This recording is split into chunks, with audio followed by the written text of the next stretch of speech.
Mes chers enfants, mes bien chers frères, si quelqu'un m'aime, il gardera ma parole, mon Père l'aimera. Nous viendrons vers lui et chez lui, nous ferons une demeure. Voilà ce que nous dit Jésus dans l'évangile que nous venons d'entendre en ce jour de la Pentecôte, 50 jours après Pâques, 10 jours après l'Ascension, où le Seigneur Jésus envoie un défenseur, le Saint-Esprit. Et Jésus dit bien à ses apôtres, lui, il vous enseignera toutes choses, il vous fera comprendre de l'intérieur ce que moi je vous ai dit. Et c'est lui qui fera fructifier la foi, l'espérance et la charité, autrement dit l'amour, que l'on reçoit le jour de notre baptême. Alors mes chers enfants, vous qui faites votre profession de foi aujourd'hui, vous allez professer, vous allez confesser la foi que vous avez reçue le jour de votre baptême. La foi en Dieu le Père, le Fils et le Saint-Esprit. Un seul Dieu en 3 personnes. Un mystère indicible, insondable, inimaginable, un mystère qui dépasse tout ce que l'homme peut concevoir dans son esprit. Une réalité qui, elle, toute seule, ne peut pas ne pas être. Tout le reste aurait pu ne jamais avoir existé. Mais Dieu seul, lui, ne peut pas ne pas exister. Il est Dieu, il n'a donc ni commencement, ni fin. Il est donc éternel. Il n'est pas dans le passé, dans le futur, il est dans un présent éternel qui embrasse tous les temps. Un seul Dieu en 3 personnes. D'ailleurs, dans quelques instants, je vous poserai la question, croyez-vous en Dieu le Père? Croyez-vous en Jésus-Christ, son Fils unique? Croyez-vous en l'Esprit Saint? Vos parents, parrains, marraines ont dit « Je crois » à votre place sur les fonts baptismaux lors de votre baptême. Aujourd'hui, c'est vous-même qui allez professer la foi dans laquelle vous avez été baptisés. La foi que nous recevons, mes chers amis, est un don de Dieu. Ce n'est pas la production de notre intelligence. C'est un véritable don que Dieu nous fait le jour de notre baptême. Et c'est comme une graine en terre. Dans la graine, il y a tout le potentiel de la plante, de l'arbre, qui est contenu.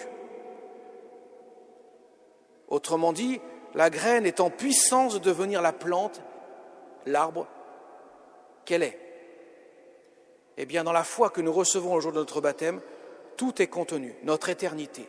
Nous recevons en germe le don de la vie éternelle. Alors après, nous avons notre devoir de faire fructifier ce don que Dieu nous donne. Car il ne peut pas fructifier sans notre collaboration. Dieu nous prend au sérieux. Mes chers enfants, Dieu vous prend au sérieux. Il vous aime d'un amour infini. Il vous aime plus que vous pouvez vous aimer vous-même. Il est le seul qui vous aime d'un amour parfait. Il vous a créé par amour et en plus, il vous a sauvé de la mort éternelle par amour, en donnant sa vie sur la croix. C'est ce que nous confessons quand nous disons « Je crois en Jésus-Christ, son Fils, notre Seigneur, qui est mort sur la croix, qui a été enseveli et qui est ressuscité d'entre les morts. » Il a donné sa vie pour que nous puissions vivre avec lui. Le jour de la Pentecôte commence la mission de l'Église, commence le mystère de l'Esprit Saint qui vient habiter notre cœur. L'Esprit Saint est Dieu et il fait sa demeure en nous. Pour que nous puissions dire « je crois », il faut l'Esprit Saint. Sans l'Esprit Saint, nous ne pourrions pas dire « je crois ». Et en disant « je crois », j'accueille le don de Dieu et ainsi je reçois le plus beau cadeau qui soit que je puisse recevoir, à savoir la vie éternelle. La vie éternelle n'est pas autre chose que de vivre de Dieu. Puisque lui seul est parfait, que lui seul ne peut pas ne pas exister, que lui seul existe éternellement, eh bien, par le don que Dieu me fait le jour de mon baptême, il me donne à avoir part à son éternité. Qu'est-ce qu'il y a de plus grand que cela? Rien. Tout ce que nous pouvons accumuler sur la terre, tout ce que nous pouvons rêver, cela est bien inférieur, car un jour ça s'arrêtera. Et c'est la grande différence qu'il y a entre l'espoir et l'espérance. L'espoir n'est pas certain. J'espère qu'il fera beau, ou qu'il pleuvra, ou je ne sais quoi. J'en sais rien. Peut-être que. Mais quand je dis j'espère en Dieu, c'est une certitude. L'espérance ne déçoit pas, car elle nous donne le don de la vie éternelle. Car Dieu ne peut ni se tromper, ni me tromper, puisqu'il est Dieu. Vous voyez, mes chers amis, quand nous touchons les réalités divines qui viennent du ciel, qui viennent de Dieu, qui sont éternelles, qui sont plus sûres que le soleil brille dans le monde, dans le ciel, eh bien, si nous accueillons ces vérités, Dieu ne peut pas ne pas les donner. Or, certes, ça ne brille pas forcément comme nous voudrions. Vous savez, à Lourdes, en 1858, la Vierge Marie, elle est venue voir la petite Bernadette. Elle lui a fait une promesse. Elle lui a dit « Je ne vous promets pas le bonheur en ce monde. » Et c'est vrai qu'elle va souffrir, elle va être malade, elle va être atteinte de la tuberculose, elle va mourir à 35 ans. Mais par contre, je vous promets le bonheur du ciel, le bonheur dans l'autre monde. Car nous avons été créés pour cela. Non pas pour mourir, non pas pour rester dans la mort, non pas pour avoir une vie entachée d'épreuves et de souffrances, mais pour une vie de plénitude de bonheur, que nous ne pouvons pas connaître sur terre, qui ne peut être pleinement aussi qu'au ciel, là où le Seigneur nous veut, auprès de lui, dans l'éternité. Et toute notre vie sur la terre consiste à faire mûrir ce que nous recevons de Dieu, la foi, l'espérance et la charité, à vivre ce que Dieu nous demande de vivre, et particulièrement les commandements qu'il nous a laissés, à savoir le commandement suprême. Je vous commande de vous aimer les uns les autres, comme moi-même je vous ai aimé. Et il nous donne ce qu'il faut faire et comment il faut le faire. Le comme je vous ai aimé, c'est le don de soi. Il a donné sa vie sur la croix. Quand on aime quelqu'un, on est prêt à donner sa vie pour lui. Si on n'aime qu'avec ses sentiments et qu'on n'aime pas avec sa volonté, on n'aime pas. L'amour, ce n'est pas seulement un sentiment qui vient dans mon cœur, qui me fait guili, guili, guili, guili. Le guili, guili, c'est bien, mais ça ne suffit pas. L'amour, c'est plus que cela. C'est une exigence. Quand je dis à quelqu'un « je t'aime », c'est que je veux t'aimer. Ça veut dire que je suis prêt à donner ma vie pour toi. Et il y a tellement de façons de donner sa vie. On peut donner sa vie, pas forcément en mourant, mais en renonçant à soi, par des petits renoncements, pour que l'autre puisse exister, pour que l'autre puisse recevoir mon amour. Vous voyez, mes chers amis, c'est cela. Et nous savons tous que nous avons des défaillances dans notre vie. Personne n'est à l'abri de quoi que ce soit. La seule qui n'a jamais sombré, qui n'a jamais erré, c'est Marie, la Vierge Marie. C'est pour cela qu'on peut la prier. On est sûr qu'avec elle, on a une maman dans le ciel, qu'elle ne nous décevra jamais. Mais tout le reste, tous les autres, nous sommes tous des pécheurs. Nous avons besoin d'être fortifiés par l'amour de Dieu. Nous avons besoin de nous nourrir du don de Dieu et de demander à la Vierge Marie de nous aider à nous nourrir de l'amour de Dieu. Voilà, mes chers enfants,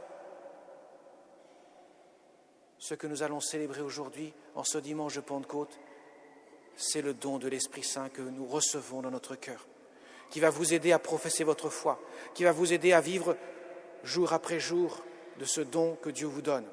Même si votre vie sera difficile, même si elle ne vous épargnera pas les épreuves que tout le monde peut connaître ici-bas, rappelez-vous une chose, Dieu ne nous abandonne jamais, même lorsque nous pensons que nous sommes abandonnés, et ne nous abandonne jamais. Jésus, lorsqu'il était sur la croix, en tant qu'homme, a souffert pour que nous puissions connaître ce bonheur pour l'éternité. Alors demandons, Seigneur, avec l'intercession de notre Mère du ciel, de son cœur pleinement immaculé, ça veut dire son cœur tout pur, tout saint qu'il était.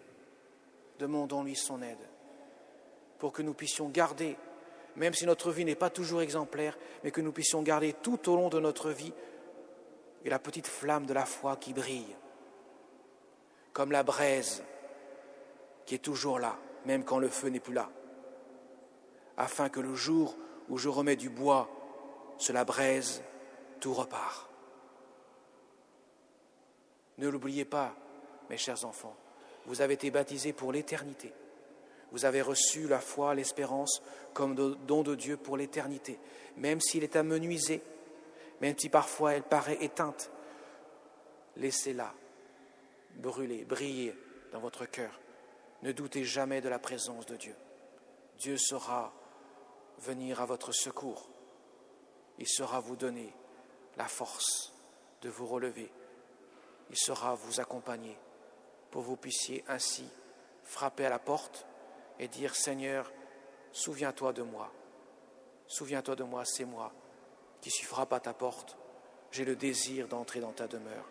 J'ai le désir que tu établisses ta demeure en moi pour que tu puisses me donner ce à quoi mon cœur aspire de toutes ses forces, l'amour dont tu m'as créé et l'amour dont tu m'as sauvé, l'amour qui me rend pleinement heureux, qui est la seule réalité que j'emporte avec moi, la seule réalité qui me rend profondément heureux. Avec, bien sûr, l'intercession de notre Mère du ciel, qui est comme une avocate qui plaide sans cesse notre cause auprès de Jésus. Amen.